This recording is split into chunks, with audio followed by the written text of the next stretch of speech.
Bismillahirrahmanirrahim. Assalamualaikum warahmatullahi wabarakatuh. Perkenalkan, nama saya Ilham Ramadan. Saya mahasiswa Magister Manajemen Universitas Negeri Jakarta tahun 2020. Pertama-tama yang saya hormati, Dr. Agung Wayu Handaru, STMM, selaku dosen pembimbing pertama, dan Dr. Indra Pahala, SE MSI, selaku dosen pembimbing kedua, dan Bapak atau Ibu Dewan Penguji yang saya hormati.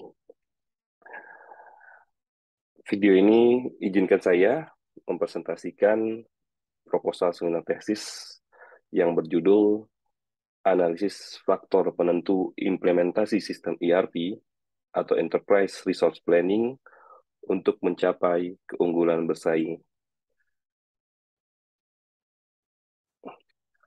Outline presentasi pada hari ini yang pertama adalah pendahuluan, selanjutnya yang kedua telaah pustaka dan perumusan hipotesis, yang ketiga berikutnya adalah yang metode penelitian.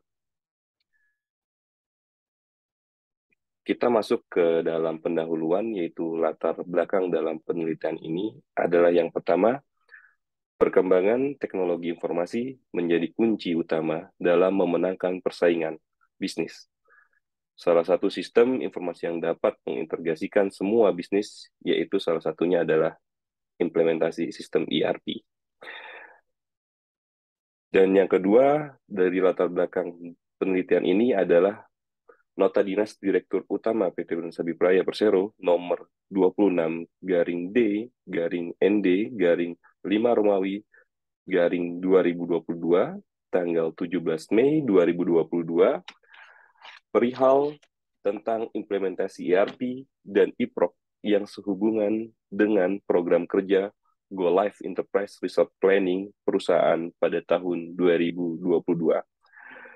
Pemanfaatan teknologi informasi pada PT Brinsabi Praya Persero terdapat dua tujuan, baik tujuan corporate value maupun customer value.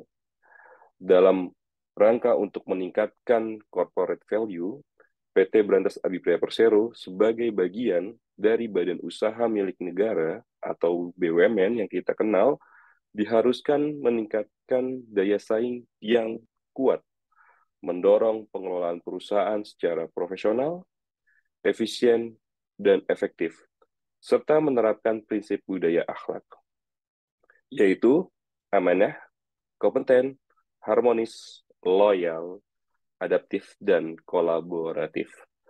Sedangkan PT Belanda Sabaya dari aspek customer value dituntut untuk membangun perseroan yang tangguh dan mampu memberikan pelayanan yang memuaskan kepada pelanggan, keuntungan dan nilai tambah bagi pemegang saham, peningkatan kompetensi dan kesejahteraan bagi para karyawannya, serta mampu memenuhi harapan stakeholder lainnya di tengah persaingan bisnis konstruksi yang semakin meningkat. Oleh karena itu, PT Brinsabi Praya, sesuai dengan nota dinas yang tadi saya sampaikan, PT Brinsabi Praya berusaha untuk melakukan penerapan implementasi sistem ERP di perusahaannya pada tahun 2022 ini yang harus segera dilaksanakan. Di sisi lain, implementasi ERP yang sangat mahal, di mana perusahaan dalam mengembangkan sistem ERP tahap 1 ini, PT Brinsabi Praya mengeluarkan dana sebesar 3,6 miliar. Oleh sebab itu, penerapan sistem implementasi ERP ini terbilang tidaklah murah, tapi sangat mahal. Di tahap pertama saja, perusahaan Abipraya sudah mengeluarkan nilai uang sebesar 3,65 miliar. Latar belakang berikutnya, implementasi ERP biasanya merupakan suatu proyek besar, kompleks, melibatkan kelompok orang dan sumber daya lain dalam jumlah besar, serta bekerja bersama di bawah ketatnya jadwal waktu sesuai dengan yang telah ditetapkan dan menghadapi banyak pengembangan yang di luar dugaan karena mengikuti proses bisnis. Dari sinilah PT Brantas Abipraya harus mampu mengumpulkan sumber daya, melibatkan sumber daya yang ada untuk keberhasilan dalam penerapan implementasi ERP di perusahaan Abipraya ini. Dari latar belakang inilah, rumusan masalah yang saya angkat dalam penelitian ini. Yang pertama adalah bagaimana pengaruh dukungan manajemen puncak terhadap keberhasilan implementasi ERP. Yang kedua, bagaimana pengaruh project management terhadap keberhasilan implementasi ERP di perusahaan. Yang ketiga, pengaruh business process engineering terhadap keberhasilan implementasi ERP. Yang keempat, bagaimana pengaruh pemilihan software dan hardware terhadap keberhasilan implementasi ERP. Yang keenam, bagaimana pengaruh dukungan vendor terhadap keberhasilan implementasi ERP. Yang ketujuh, bagaimana pengaruh budaya perusahaan terhadap keberhasilan implementasi ERP. Dan yang kedelapan adalah bagaimana pengaruh keberhasilan implementasi ERP terhadap keunggulan bersaing perusahaan. Dari rumusan masalah tadi, ada 8 tujuan penelitian ini. Tujuan penelitian yang pertama adalah untuk mengetahui dan menganalisa pengaruh dukungan manajemen puncak terhadap keberhasilan implementasi ERP. Dan yang kedua, untuk mengetahui dan menganalisa pengaruh project manajemen yang efektif terhadap keberhasilan implementasi ERP. Yang ketiga, untuk mengetahui dan menganalisa pengaruh business process engineering terhadap keberhasilan implementasi ERP. Yang keempat, tujuan yang keempat adalah untuk mengetahui dan menganalisa pengaruh pemilihan software dan hardware terhadap keberhasilan implementasi ERP. Dan yang kelima, tujuan penelitian adalah untuk mengetahui dan menganalisa pengaruh pendidikan dan pelatihan terhadap keberhasilan implementasi ERP. Serta yang keenam, untuk mengetahui dan menganalisa pengaruh dukungan vendor terhadap keberhasilan implementasi ERP. Yang ketujuh, untuk mengetahui dan menganalisa pengaruh budaya perusahaan terhadap keberhasilan implementasi ERP.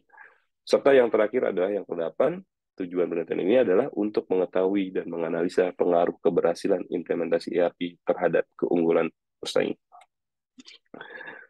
Dari penelitian ini, terdapat manfaat penelitian, yaitu ada dua. Manfaat yang pertama dari penelitian ini adalah manfaat teori penelitian ini adalah diharapkan menambah kajian ilmu untuk memberikan gambaran mengenai faktor-faktor penentu keberhasilan yang penting diperhatikan, seperti dukungan manajemen puncak, project manajemen yang efektif, business process engineering, pemilihan software dan hardware yang tepat, pendidikan dan pelatihan, dan budaya perusahaan dalam implementasi sistem ERP. Dan manfaat yang kedua, hasil penelitian ini dapat menjadi bahan pertimbangan dan masukan bagi perusahaan badan usaha milik negara BUMN, khususnya BUMN, yang bergerak di sektor jasa konstruksi dalam keberhasilan penerapan implementasi ERP, sehingga dalam implementasinya tidak membutuhkan waktu yang terlalu lama. Dengan demikian, dapat menekan biaya yang dikeluarkan dan perusahaan memiliki keunggulan bersaing. Selanjutnya, dari bab 1 pendahuluan yang tadi saya jabarkan, kita masuk ke kajian pustaka dari beberapa variabel yang saya sampaikan. Kajian pustaka yang pertama adalah tentang ERP, Enterprise Resource Planning. Enterprise Resource Planning atau biasa dikenal ERP atau perencanaan sumber daya perusahaan merupakan suatu sistem perangkat lunak software pada khususnya yang mengintegrasikan data dan informasi dari keseluruhan fungsional perusahaan yang meliputi keuangan, accounting, produksi, penjualan, pembelian, human resource, dan fungsi lainnya. Hal ini disampaikan oleh Surya Lena tahun 2013. Dan teori kajian pustaka yang kedua tentang faktor penentu keberhasilan, di mana yang pertama adalah kebutuhan akan perubahan proses bisnis dalam implementasi sistem ERP. Menurut Al-Mazri dan Zairi tahun 2020 dan Motwani et al. Tahun 2022. Yang kedua, dalam faktor penentu keberhasilan adalah tidak adanya dukungan manajemen puncak, keterlibatan user atau pemakai, dan ketelitian data merupakan penyebab kegagalan dalam pelaksanaan implementasi sistem ERP. Menurut Sam et al. Tahun 1997. Dan yang ketiga, faktor penentu keberhasilan, banyak dilaporkan bahwa pendidikan dan pelatihan sering dianggap remeh dan tidak mendapat perhatian khusus karena adanya tekanan jadwal waktu implementasi yang ketat dan sedikitnya pengalaman pada lintas fungsional dalam proses bisnis. Menurut Marcos et al. Tahun 2000. Yang keempat, faktor penentu keberhasilan ERP, teorinya menjelaskan ketika mengadopsi suatu sistem ERP, perlu untuk lebih mengenal konteks budaya Asia yang unik dalam arti bahwa model bisnis pada sistem ERP yang diterapkan merupakan cerminan dari praktik dan budaya Barat. Menurut Musbraker dan Loftin, tahun 1998. Dan teori berikutnya adalah tentang faktor penentu keberhasilan. Wilson et al. Tahun 1994 mengklaim bahwa dalam implementasi paket ERP, tidak adanya dukungan dari manajemen puncak, perubahan personil, ketidakdisiplinan, perlawanan, dan tidak adanya komitmen yang luas dari perusahaan merupakan faktor penting yang dapat menghambat proses implementasi. Oleh karena itu, dari faktor penentu keberhasilan ini, kita mulai ngebahas teori tentang dukungan manajemen puncak. Teori dukungan manajemen puncak ini adalah peran manajemen puncak dalam penerapan implementasi ERP tersebut terdiri dari mengembangkan pemahaman tentang kemampuan dan keterbatasan sebagai sikap kepemimpinan, menetapkan tujuan yang wajar, alokasi waktu, serta anggaran yang diperlukan untuk sistem ERP, dan menunjukkan komitmen, menurut Amble et al. Tahun 2003. Variabel yang terkait dengan faktor penentu implementasi ERP, yaitu yang kedua, variabel kedua adalah manajemen proyek yang efektif. Menurut Mellor tahun 2001 menjelaskan bahwa suatu dasar teori yang kuat tentang manajemen proyek sangat kurang, tetapi akan terbentuk dari waktu ke waktu sehingga dapat menambah pengetahuan tentang manajemen proyek itu sendiri. Manajemen proyek dipelajari melalui pengalaman dan telah dikenal sebagai profesi yang kebetulan. Faktor menentu yang ketiga dalam implementasi ERP adalah Business Process Engineering. Hammer and Cappy tahun 2009 mendefinisikan Business Process Engineering atau BPR sebagai pemikiran ulang fundamental dan mendesain ulang secara radikal proses bisnis untuk mencapai perbaikan tindakan kontemporer kinerja seperti biaya, kualitas layanan, dan kecepatan. Variabel berikutnya dalam faktor penentu keberhasilan implementasi ERP adalah pemilihan software dan hardware. Pemilihan perangkat keras dan perangkat lunak harus disesuaikan dengan kebutuhan perusahaan. Menurut Sam et al. Tahun 1997, dalam Winahyu tahun 2005, dan sedangkan menurut Zeng et al. Tahun 2003, paket ERP yang dijual secara umum tersedia secara seragam dan lebih general, serta dikemas khusus untuk pelanggan, sehingga perusahaan yang membeli aplikasi ERP tidak dapat sepenuhnya memenuhi kebutuhan perusahaan, terutama ketika perusahaan memiliki proses bisnis yang unik. Jadi, dalam pemilihan software dan hardware ini juga sebagai faktor penentu keberhasilan implementasi ERP. Variabel berikutnya untuk keberhasilan implementasi ERP adalah dukungan vendor. Dukungan vendor di sini, menurut Sam et al. Tahun 1907, cepatnya tanggapan dalam pelayanan dari vendor perangkat lunak bila timbul masalah merupakan suatu hal yang penting. Tidak adanya dukungan dari vendor perangkat lunak dapat menjadi penghalang dalam proses implementasi ERP. Variabel berikutnya dalam faktor penentu keberhasilan ERP adalah pendidikan dan pelatihan. Pendidikan dan pelatihan mengacu pada proses persiapan bagi karyawan dan manajemen melalui penjelasan-penjelasan tentang logika dan keseluruhan konsep dari sistem ERP.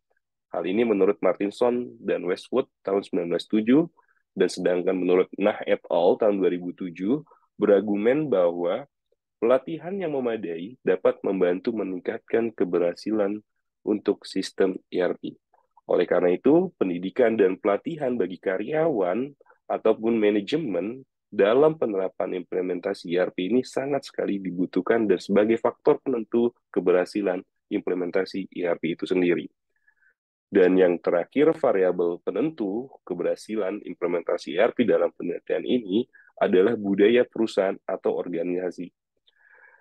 Indikator budaya organisasi atau perusahaan dalam implementasi ERP menurut Cameron dan Quinn tahun 2011, dalam Wijayanto tahun 2020, diantaranya karakteristik dominan atau karakteristik organisasi, tipe kepemimpinan atau konsideran individu dan stimulan intelektual pemimpin, tipe manajemen, penjaminan rasa aman, keseragaman dan stabilitas hubungan, dan perekat organisasi, di mana prestasi dan pencapaian tujuan, penekanan strategi, kompetensi dan prestasi, dan terbentuknya produk baru, dan kriteria keberhasilan, mencapai target dan adanya inovasi.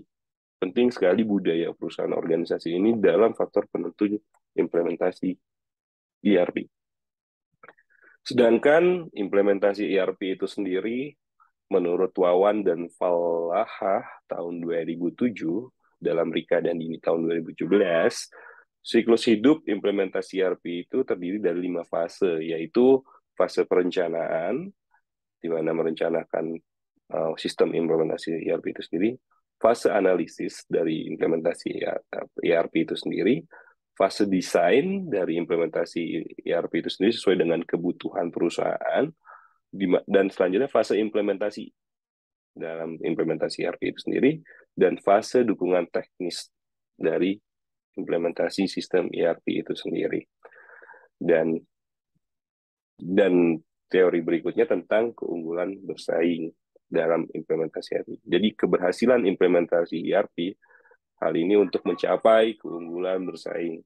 Sistem informasi sebagai suatu keunggulan bersaing berarti suatu kebutuhan akan perubahan dari cara-cara tradisional secara besar-besaran untuk memperoleh keunggulan bersaing atau membentuk kembali industri dan memperluas sistem informasi dalam suatu perusahaan. Menurut Senge tahun 1990. Dari beberapa teori itu yang tadi saya jelaskan, di sini saya juga ingin menjelaskan penelitian terdahulu tentang beberapa penelitian tentang implementasi faktor-faktor penentu implementasi ERP dan untuk mencapai keunggulan bersaing tadi. Penelitian terdahulu yang pertama yang saya dapat jurnal menurut Andi Prihatmoko tahun 2019, objek penelitian yang dilakukan oleh perusahaan PT Pertamina Patraniaga. Hasil penelitian menunjukkan bahwa top management support, effective project management, business process engineering, dan pendidikan pelatihan berpengaruh positif dan signifikan terhadap keberhasilan implementasi sistem ERP itu sendiri. Penelitian yang kedua, menurut Heri Wijayanto tahun 2020 di perguruan tinggi di Jawa Timur, hasil penelitian menunjukkan bahwa budaya organisasi berpengaruh terhadap implementasi ERP itu sendiri. Penelitian yang ketiga, menurut Rezi Eka Putra tahun 2018 di perusahaan PT Angkasa Pura II, Persero, hasil penelitian menunjukkan BPE, pendidikan dan pelatihan, dan dukungan pemasok berpengaruh positif terhadap keberhasilan implementasi ERP. Serta implementasi ERP berpengaruh positif terhadap net benefit dari perusahaan. Penelitian berikutnya yang keempat adalah H. Ackermans and K. Van Helden tahun 2002, objek penelitian di perusahaan di industri penerbangan, di mana dari jurnal ini 22 critical success factor sangat berkorelasi terhadap implementasi ERP. Penelitian berikutnya, yang kelima, Fiona Fu Hon and Janet Lee Seng Lau di perusahaan di Texas Austin, USA. Objeknya mendefinisikan 11 critical success factor sistem integration, implementation, dan resource management. Dan yang keenam, Muhammad Nawawi dan Dabela Yunia tahun 2021 di objek penelitiannya di perusahaan manufaktur di Provinsi Banten, implementasi ERP memiliki dampak positif terhadap keunggulan kompetitif perusahaan dengan meningkatkan kesempatan inovasi.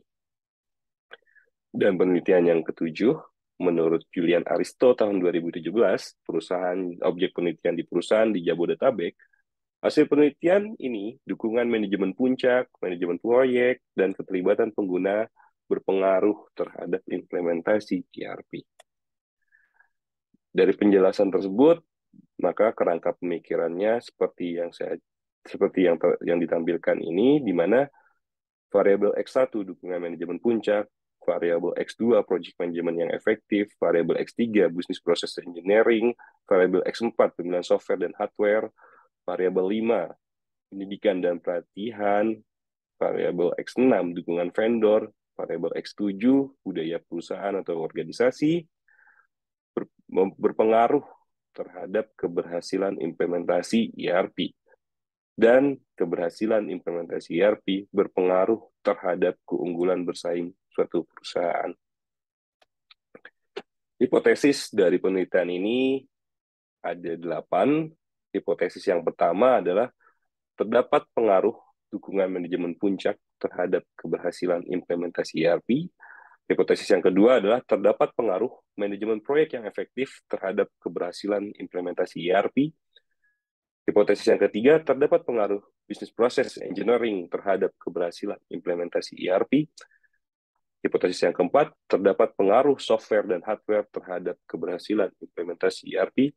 Hipotesis yang kelima, terdapat pengaruh pendidikan dan pelatihan terhadap keberhasilan implementasi ERP. Hipotesis yang keenam, terdapat pengaruh dukungan vendor terhadap keberhasilan implementasi ERP. Hipotesis yang ketujuh, terdapat pengaruh budaya organisasi terhadap keberhasilan implementasi ERP. Dan hipotesis yang kedelapan, terdapat pengaruh keberhasilan implementasi ERP terhadap keunggulan bersaing perusahaan. Dalam hal metode penulisan dalam penelitian ini, saya di sini unit analis dan ruang lingkup penelitian. Objek penelitian dalam penelitian ini adalah seluruh karyawan PT Berantas Abipraya Persero yang terlibat dalam implementasi ERP di pusat maupun di proyek. Metode penelitian dalam penelitian ini menggunakan metode kuantitatif. Sumber data yang dalam penelitian ini ada data primer, di mana data diperoleh secara langsung dari responden dengan menggunakan kuesioner. Teknik penentuan populasi dan sampel. Populasinya dalam penelitian ini adalah pegawai kantor pusat dan pegawai yang ditempatkan di site project. Teknik penentuan sampel adalah menggunakan teknik percursive sampling. Jumlah sampel 159 responden. Metode analisis yang digunakan dalam penelitian ini menggunakan SEM, Structural Equation Modeling, yang nanti akan saya bahas di pembahasan berikutnya. Selanjutnya untuk metode penelitian, metode penulisan dalam penelitian ini adalah metode survei, kuesioner daring, dan luring. Desain kuesioner terdiri dari pendahuluan, data psikografi responden, data demografi, dan pertanyaan umum. Dan skala pengukuran dalam metode penelitian ini adalah menggunakan skala Likert 1-5. Di sini saya akan menjelaskan metode analisis SEM, Structural Equation Modeling. Dalam SEM ini menggunakan yang pertama adalah uji validitas. Uji validitas ini digunakan untuk menilai atau tidaknya item pertanyaan yang terdapat pada kuesioner.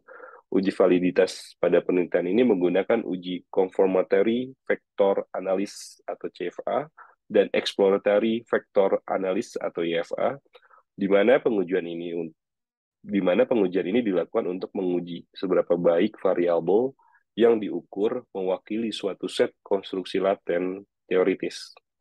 Setelah uji validitas, selanjutnya adalah uji reliabilitas. Uji reliabilitas menunjukkan konsistensi dan stabilitas dari suatu skor atau skala pengukuran. Reliabilitas memusatkan perhatian pada masalah konsistensi dan masalah ketepatan menurut Kuncoro 2003. Uji reliabilitas pada penelitian ini menggunakan metode Cronbach-Alpha. Suatu konstruk atau variabel dikatakan reliable jika nilai Cronbach-Alpha lebih dari 0,70 menurut Ghazali tahun 2016.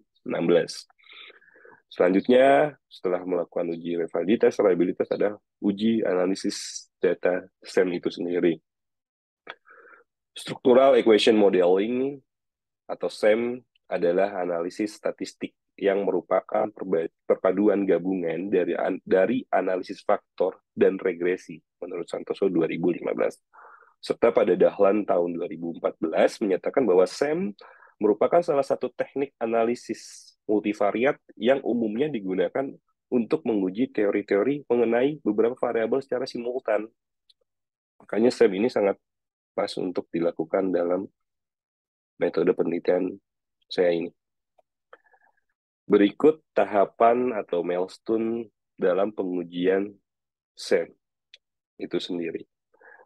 Tahapan yang pertama dalam pengujian SEM adalah spesifikasi model, di mana berfokus pada dimensionalitas sebuah konstruk atau variabel. Setelah melakukan spesifikasi model, tahapan yang kedua adalah identifikasi model, di mana dalam identifikasi model menampilkan beberapa solusi terkait dengan sistem persamaan yang menghubungkan varians dan covarians manifestasi terhadap parameter model. Setelah melakukan identifikasi model, masuk ke tahap berikutnya adalah estimasi model, di mana prosesnya akan memperkirakan model untuk memperoleh parameter nilai yang sesuai dengan metode estimasi yang disediakan. Setelah melakukan estimasi model, tahap berikutnya adalah uji kecocokan, di mana dalam uji kecocokan ini ada tiga, ada absolute fit index, di mana dalam hal ini secara menyeluruh dari setiap variabel. Yang kedua, incremental fit index atau lebih spesifik. Yang ketiga, parsimony fit index atau perbandingan setiap variabel. Setelah melakukan uji kecocokan, setelah melakukan spesifikasi model, identifikasi model, estimasi model, uji kecocokan, selanjutnya adalah modifikasi dan strategi. Tahapan ini dilakukan setelah melakukan uji kecocokan, modifikasi strategi ini. Jadi setelah dilakukan uji kecocokan, masuklah modifikasi dan strategi itu sendiri. Dari setiap tahapan dan tahapan yang terakhir adalah melakukan pengujian hipotesis dari yang 8 hipotesis yang saya jelaskan sebelumnya. Dari keputusan yang diambil, hipotesis penelitian katakan ditolak jika nilai T hitung lebih kecil 1,96 atau nilai probabilitas P-nya lebih besar nilai alfa sama dengan 0,05 dan sebaliknya. Hipotesis penelitian diterima jika nilai T hitung lebih besar 1,96 atau nilai probabilitas P lebih kecil nilai alfanya sama dengan 0,05 menurut Ghazali tahun 2016.